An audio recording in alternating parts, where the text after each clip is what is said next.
Actually corridor.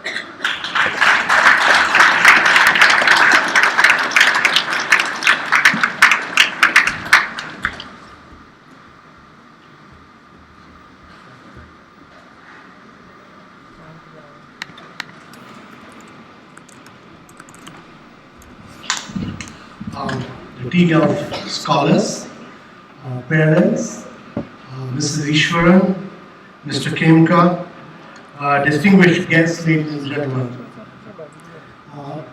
We've just been through these brilliant presentations, and as I was walking up, I asked Mrs. Ishwaran, what do you want me to speak on? Because the T-Gulf scholars are also brilliant. They're also bright, brilliant, so full of vision. And she told me that we want you to speak on leadership. Yeah, it's a great pleasure and a privilege to be in the midst of these scholars. It's a great honor because not merely do I admire the great work these young scholars are doing, but because as a parent I've seen my child grow and evolve ever since she became a Cambridge scholar. I think in the context of leadership, we should see it in the context of India, the challenges which India faces. The challenges of growth, the challenges of poverty, the challenge of lifting a very vast segment of our population above the poverty line, the challenge of sustainability in India, and all this in the context of a very young population of an India in which we are going to see, it's rarely ever happens in history that almost 65 to 70% of your population is below the age of 30. India is passing through that window of demographic transition which rarely happens in history. And the second big thing is that in the next 4 to 5 decades, we'll see 500 million Indians getting into the process of urbanization. And this will bring in radical changes. So, whatever we talk of leadership has to be seen in the context of India. And to my mind, there are 6 critical issues of leadership. And these are major principles which are very critical. First and foremost, to my mind, is that a leader has to set the direction. You should be able to close your eyes and look into the future. You need leadership because the leadership is about setting direction and looking into the future. I think this is what Nehru talked about on 15th August when India became independent. He said that a moment comes, which comes but rarely in history, when we step out from the old to the new, when an age ends and when the soul of a nation long suppressed finds utterance. And therefore, the leadership is about confronting the challenges of India. And therefore, at that point of time, Nehru looked into the future and set a goal for a young country. So, to my mind, whether you run a country, whether you run a city, whether you run a company as a CEO, you have to set goals. If you do not have goals, you're not a leader enough. So, as a leader, you're really the captain of the ship. You have to set the direction of the ship. Otherwise, it will end where the winds, the waves, and the storms take it. So, first and foremost, the leader must set the direction. Secondly, to my mind, the leader must have courage. It takes courage to set goals. Every time you set a goal, you can fail. It takes courage to set a new direction. If you want to be a great leader, you have to have courage. And I think you should be willing to take risks. You cannot change anything by not taking a risk and not setting goals. And therefore, I think it's very important to see a great leader like, think of a great leader like Churchill. His steadfast refusal to consider defeat, surrender, or a compromised peace helped inspire British resistance in the early days of the Second World War. His effect on Parliament was electrifying. His first speech to the Parliament, I have nothing to offer but blood, toil, tears and sweat. And his second speech, when imminent defeat was confronting Britain, he said we should fight in France, we should fight on the seas and oceans, we should fight with growing confidence and growing strength in the air, we should defend our island, whether the cost may be, whatever the cost may be. We should fight on the beaches, we should fight on the landing ground, we should fight on the field, and in the streets we shall fight in the hills, we shall never surrender. He converted the war into Britain's finest hour, and that was all about leadership. So, setting direction, courage. To my mind, the third principle of leadership is that you have to be always an optimist. You have to be willing to think success. Being an optimist does not mean that there is no serious problem, but it means thinking success and teaching yourself to be a problem solver. People follow hopes, people follow dreams, and the solution to these problems. You have to lead from the point of view of optimism and success. I mean, look at a leader like Martin Luther King. He had a dream of a country where people are not judged by the color of their skin, but by the content of their character.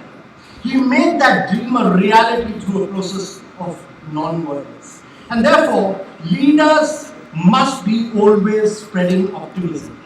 The fourth principle of leadership, to my mind, is relentless preparation. Dreams are wonderful, but you have to have practical steps to get the solution. You have to work hard, rehearse, have all the answers to questions. In fact, sitting next to me was Ajit Bajaj. He's the only Indian to have done the South Pole, the North Pole. He's traveled through the green, and therefore he's one of the few people who've done the Pole trilogy. And he has had to work hard, he has had to rehearse, he's had all answers to questions, and therefore you have to prepare everything unexpected that will happen when you take on these challenges. The fifth lesson of leadership, according to me, is something that Geeta Chandran and Das talked about, and that is teamwork. Teamwork, because you need other people in order to accomplish everything in life.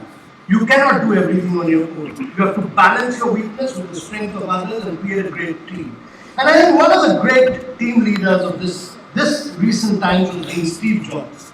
He's been described as a futurist, a visionary, father of the digital revolution, master of innovation and design professionals. But I think one of the great things about Steve Jobs in one of his interviews said his model for business was the Beatles. He said there were four guys that kept each other's negative tendencies in check. They balanced each other. And the total was greater than the sum of its parts. Great things in business are never done by one person. They are done by a team of persons. And therefore, to my mind, teamwork is very critical. And the final lesson of leadership is your ability to communicate. You have to be able to, that was wonderfully done by these four young team members who made this presentation. You have to be able to get your ideas, market them effectively. Use statistics in a simple manner. One final thought, and my personal view is that if you want to be a great leader, you have to love people, care about people, you have to help the people. But I also want to share with you three fundamental lessons I learned from my time in my own school, my own college. Lessons that have become a very integral part of me and that have stayed with me. The first is that leaders must always play to win. Don't ever play not to lose. It is said that the World War was won by Great Britain on the playing fields of Eton and Harrow. To win in life, you have to have a winning mindset. You cannot not focus on losing. I've learned that the goal cannot just be that little better than the next team, but rather to be the best you could be, to draw upon an inner reserve in order to be better yourself and to have the winner's mindset. I found that winning athletes have always worked with this winning mindset. The famous basketball player Michael Jordan once said, I do have talent and I have all the skills, but it's my standards that set me apart. Every day of my life I demand more than myself, than anyone else could humanly expect. I'm not competing with myself. I'm competing with what I'm capable of, and that is what is leadership. In my experience, great leaders are not attached to other people's standards. They do not limit themselves to what their neighbors are trying to accomplish. They play to win, set their own bar. They clear that bar, and they remain intensely focused on their objectives. Think about Arjuna, who saw only the clay bird on a tree while all the other peoples of Dronacharya saw the branches and the leaves around the clay bird. So therefore, to my mind, Focus on winning and do not focus on avoiding failure. Perhaps I'll give you one great example. The greatest guitarist who ever lived was a man named Django Reinhardt. He started playing the banjo very young. Very young, he started playing the banjo and he was very good. So good that from the age of 13, he made his living professionally as a banjo player. But when he was 18, he was caught in a terrible fire. He was very poor at that time and his wife used to make artificial flowers out of celluloid and paper to sell for extra money. One night, coming home late from a show, Django knocked over a candle and all the paper and celluloid caught fire. He survived with first and second degree burns over half his body. His leg paralyzed and was devastating enough. But more devastating for Django was that the injury done to his left hand. The fourth and the fifth fingers were badly burned. For the rest of Django's life, those fingers were paralyzed, shriveled. But Django still wanted to play. He bought a new instrument, a guitar this time, and set himself to play with this new disability with his burnt fingers. He could not do what he had been doing before, what all other guitarists were doing. So Django invented an entirely new technique and with it a new sound. His style is called hot jazz and is known for the incredible speed of play and the range of tone and emotion. He is still widely considered the best music instrument and utterly unique to the sound he produced. People today cannot figure out how to imitate what he was. Django Reinhardt was playing his own way. He was playing to win. And that's what great leaders are all about. My second piece of advice is don't let pragmatism crowd out your passion. You cannot be a great leader without passion. Something which again Gita talked about in her dance. Many people think that pursuing a passion is irreconcilable with pragmatism. The thing you are passionate about, that's your hobby. The thing you do, you are at work, you are not at work, is your real job. But it's possible, according to me, to be pragmatic and passionate at the same time. The answer is yes, you can be. Be faithful to your sense of excitement about the world. Aim for the sweet spot where pragmatism and passion reinforce each other. If that spot doesn't yet exist, create it. Create that passion. Something will move you. If it is that meaningful, relevant, useful to you, you can make it useful to the world. So passion is critical in whatever you do.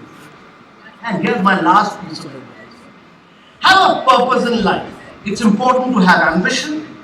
It's very important. All of us have ambition, but have a purpose. In order to have a fulfilling life, we must look beyond our narrow selves. A great leader is one who looks beyond himself. That a fulfilling life is one where your purpose transcends just taking care of yourself and your loved ones. You must look beyond your standards, your passion. As a leader, you will have to transcend yourself. And that happiness is not a goal or a byproduct.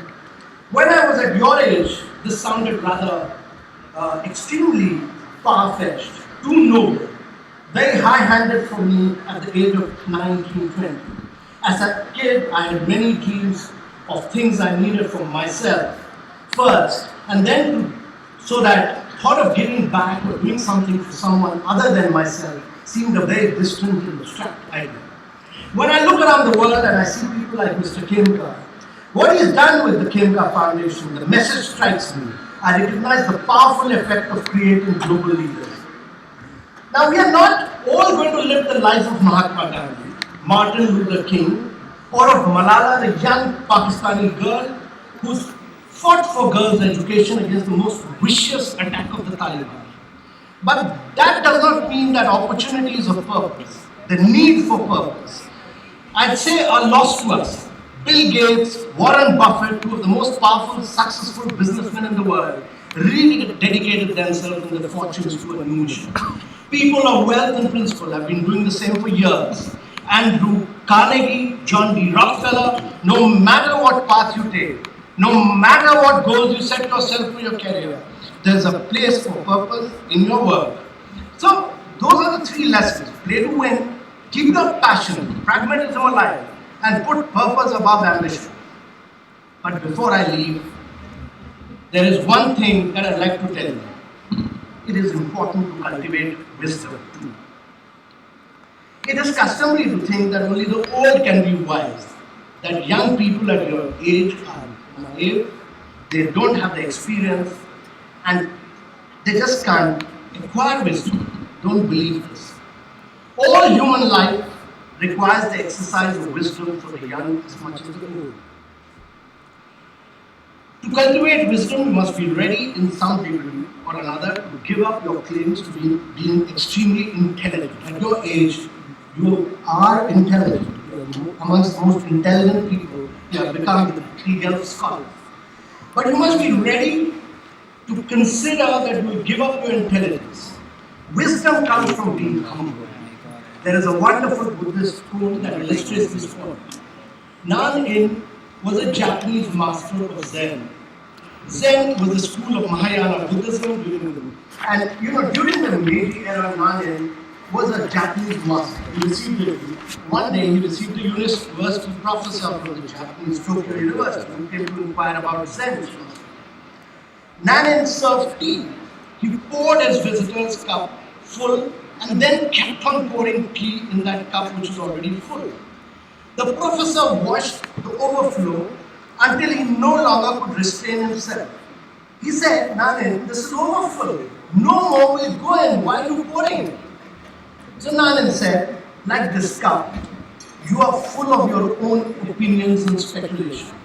How can I show you Zen unless you first empty your cup? And therefore, young scholars, in many ways you'll have to get rid of some of your intelligence to acquire wisdom and become much more humble as you go across and keep growing in this world. I think most of us are more or less like the professor in the story. We do have full cups, at least I have. Especially when we are teenagers, we go through this period when we seem to feel this amazing sense of omnipotence, while all adults around us are ignored. We think we understand the world and its what causes different things to happen in the world. And sometimes we do, but sometimes we really don't. For some of us, this awakening comes a little later, sometimes too late. Mark Twain famously said about his father, when I was 16, my father was the most ignorant man in the world. By the time I reached 21, I was surprised how much he had learned in 5 years. So thank you, young leaders. Thank you very much. And thank you, TGL, for giving me this opportunity to speak. Thank you.